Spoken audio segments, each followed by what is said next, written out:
Across Nigeria, communities faced with climate crisis chose action over despair. What began as a struggle has become a story of transformation, and it's just getting started. In Benue State, floods that once destroyed crops sparked something remarkable. Communities turned their challenges into a climate risk register, and knowledge became power. My name is Stephen Fanentiokoso from Benue State. I am a community member that helped in working on the document Nasarawa, meaning climate risk register for Benue State. So most of the crops are generally eroded away or washed away as a result of recharge from rainfall, while the nutrients are also washed away. And this actually results into the poor nature of the soil, and then it leads to low yield production. I am Ubohosembe Mary, Director in the Department of Climate Change, the Ministry of Water Resources, Environment and Climate Change. Our role was simple. We were made to link GIFSEP with the climate change desk officers at the local government. Having this risk register on ground, it will help farmers to make an action plan based on this register. What and what do you need? And from there, they'll be able to solve those problems that are bedeviling some locations or environment. Nasarawa's climate bill passed, proving that community voices can reshape law itself. But they didn't stop there. Real change was taking root on the ground. Where forests once fell to charcoal production, innovation bloomed. Women transformed farm waste into clean energy, saving trees while building livelihoods. Progress, one briquette at a time. My name is Loria James. I base at Nasarawa State. I love hustling very well because that is what I do to earn my living. So the first workshop, they train us on how to produce briquettes. I have to collect his contact that day so that I should be able to know the steps of what he's doing so that I can be able to follow his footsteps. Sourcing the material here, I can say I don't find it easy because I live in the town. But I have a nearby village that I travel to, or sometimes I can just stay within my house. I can put a cord.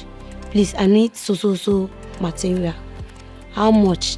Like the corn leaf or that of the millet or guinea corn, or even in my environment, the leaf around me, the mango leaf, I can also use it to produce the briquette. Yes, it will cost me to make one bag. Highest, just 500 naira. If I have 1 or 2 person to assist me in doing this, I can produce like 10 bags. Yes, in a week. I have never been bold in the midst of people to train or to have an interruption with people that they are not of my class. But because of this briquette, I have trained people that I'm not supposed to train. And I'm very, very happy since the day I found myself YMCA program and that of the Oxfam, because I have never expected this to happen. But because of YMCA and Oxfam now, here am I telling the world 1 or 2 things that I've learned from them. In the area of energy poverty, we try to mitigate that by, empowering communities and individuals on how to produce briquettes from waste to make sure that energy needs are met. And where land lay barren, communities planted hope. Oil palms now thrive in nurseries where nothing grew before. Proof that healing is possible.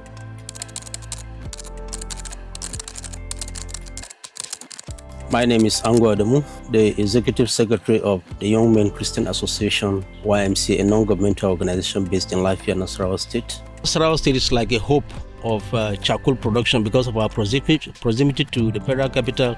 A lot of people troop here to get charcoal, and our trees are going. So with the knowledge we gain through the AACJ project, we train our women, to be able to produce charcoal in alternative way by using farm residues that are lying waste everywhere in the environment. And that's going to help them reduce the number of trees that they will cut. So by doing that, a lot of trees will be saved, and they will be converting the farm residues that is lying waste in the environment to energy which they can use. We have contributed through community-led actions in terms of helping them to establish oil palm nurseries, raising seedlings, how to manage it on their own, and now they have transplanted to the permanent site. My name is Maxim Anthony Zermo.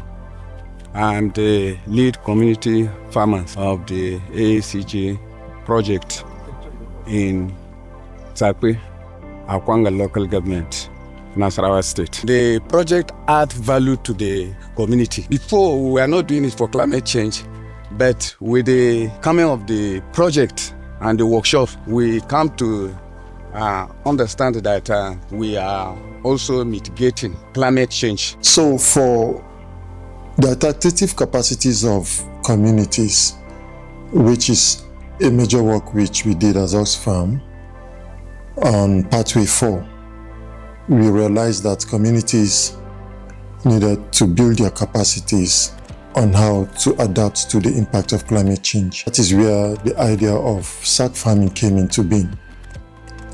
Sack farming is a system whereby people can grow their food within confines of their home or environment where it is reachable, and this solves a problem of where there are no much access to farmlands. People can grow, people with disability are able to grow their own food. Before now, some of them from interaction had said that they felt excluded in the food chain, in the food production value chain. But with this idea, they can also grow their food and feel they can also contribute to the food security of Nigeria. Sunana Saba Aveson, niche coordinator na advocacy for women with disability. Shi kungiya ne na zama kanta a Nasarawa state.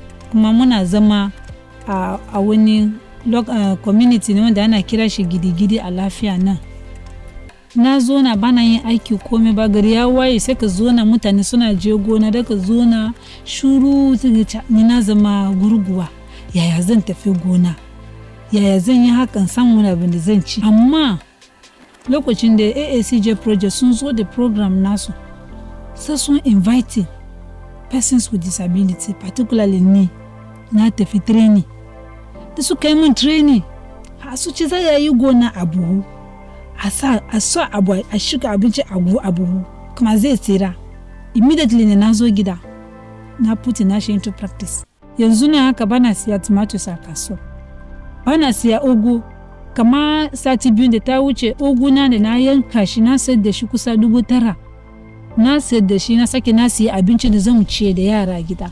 Yara za su tafi makaranta, to sweet potato da muka shuka din, dankali din ne muna yanka mu yi breakfast tafi school da shi. The enormous effect of the climate change is cannot be overemphasized. Sometime last year, beginning of last year, I could recall my community, my own local government and few other local governments woke up one day and discovered that the windstorm just took over communities, leveled communities, infrastructures were damaged, people were injured, waters were polluted, and so many other things. We are all challenged with the problems they are in, and the committee deemed it right to partner with NGOs like the Oxfam, GIFSEP and others to help to bring up programs that will aim at taming the effects of the climate change. The exciting news is that the bill was put to rest. The Assembly have passed it after all the legislative processes. In Kogi State, universities joined the movement turning campuses into green zones of possibility. My name is Dr. Benga Emmanuel. I'm the National Secretary of Greenhouse Environment and Sustainable Development Network, which is an NGO started by CSDF-NET. They've been our mentor and we partner with them in various capacities. We've been working together for quite 1 year now since our inauguration, and then we've received wonderful support from different aspects so far. I'm Abdulkarim Prestige Madinat, the coordinator of Parks and Gardens, Federal University, Lokoja. As an horticulturist, our aim is to beautify the environment, the landscape, and provide shade for both staff and students. Last year at inauguration, our partnership with the CSDF-NET gave us about 500 and above, seedlings for planting, as a symbolic planting of the program, which, as a testimony, you can see when you move around Federal University Lokoja, you see trees coming up, and everywhere is already getting green. We're trying to change the landscape, the view of the landscape of the campus. We have orchard, in which we planted some there.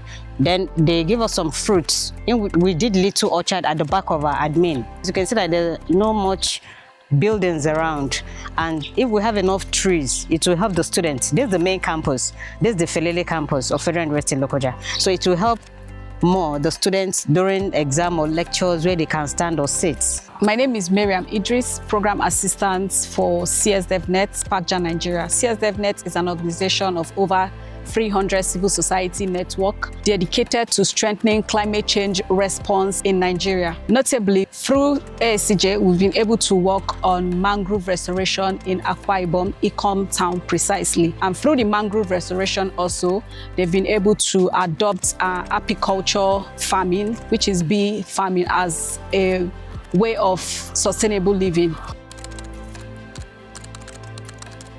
In Port Harcourt, where oil pollution silenced communities for decades, a new generation of lawyers are standing up, learning how to defend the weak, turning indifference into passionate advocacy. My name is Rukat Odebi. We are an implementing partner through AYC, African Youth Commission, for the African Activists for Climate Justice, AACJ. The whole aim of the project is to be able to hear the African narrative from the Africans themselves. The AACJ project has been ongoing. It's a 5-year-long project, and through ICCDI, we've been able to engage with young people in the country, Nigeria, and then we've had a couple of implementations, specifically focusing on youth. We also have initiatives targeting young lawyers, that's both students in the university studying law and also those that are already practicing. The feedback has been that most times they don't want to engage with environmental law for reasons that are understandable. Most lawyers don't usually go for these environmental cases due to the issues attached with it, where the victims to this environmental degradation do not have the right resources to pursue these cases. I think the issue of contending powers, the issue of finance, and the issue of lack of awareness is something that from the legal field, the law really has to come in. Lawyers and law students really have to come in and seek how to bridge this gap to ensure a better climate justice for the community. At the time when the session had taken place, I was still a student in the University of Port Harcourt. After the session, I go back to my faculty and I established the environmental law club in the faculty, and we grew in numbers. We also took out awareness programs, planting of trees, and we also enlightened other students as well as the faculty at large. Before now, I wanted to go into corporate law, but after the training, I've considered going into environmental law. We threw open a national campaign called the Oxfam Green Challenge, which was open to youth across the country to come up with innovative solutions as how they intend to deal with the menace of climate change in their own communities. And then it occurred to us that with this passion that these youths have, why not bring all of this to one umbrella and see how we can create a movement of young people who are so passionate about the environment and who want to be solution bearers and not just victims. And so we came up with the Climate Justice Youth Ambassadors as a platform. We are united by a shared vision to promote climate justice, circular economy, environmental sustainability, and to seek for a new and better planet by focusing our targets in Nigeria. And how are we doing this? We are doing this through creation of awareness about climate crisis, its impact, and how to address it. We are also engaging stakeholders on the need to make youth and environmental friendly policies that address the issues of the environment and climate crisis, as well as include young people to be part of those decisions.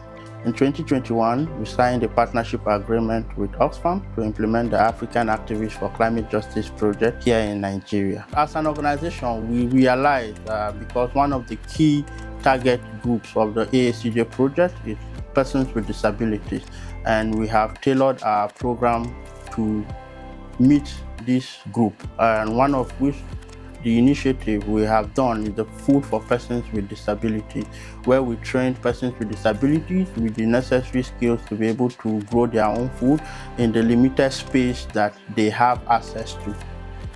Bills passed, trees planted, lives transformed, communities empowered. From challenge to triumph, Nigeria's climate justice story proves that hope isn't just a feeling, it's action, and it's winning. I will appreciate the project team, especially from the donor agencies, the Dutch government. I remember there was a delegation from the Netherlands that came and interfaced with the committee sometime this year, I believe, and it was all in support of for the realization of this bill.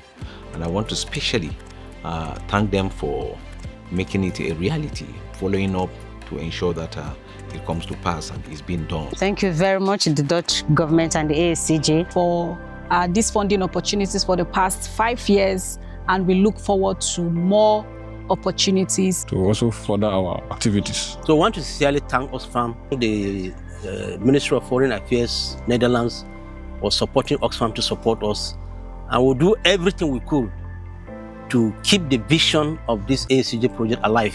I'd like to thank the Dutch government and all of our implementing partners, the downstream implementing partners in all of the implementing countries, the consortium partners as well, Oxfam, Femnet, Natural Justice, African Youth Commission, AYC, and all of our participants in all the regions that have been able to engage with us through this journey. So as an organization, we really want to thank Oxfam in Nigeria and the Dutch Ministry of Foreign Affairs for all their support. We believe that together we can do more. Thank you very much.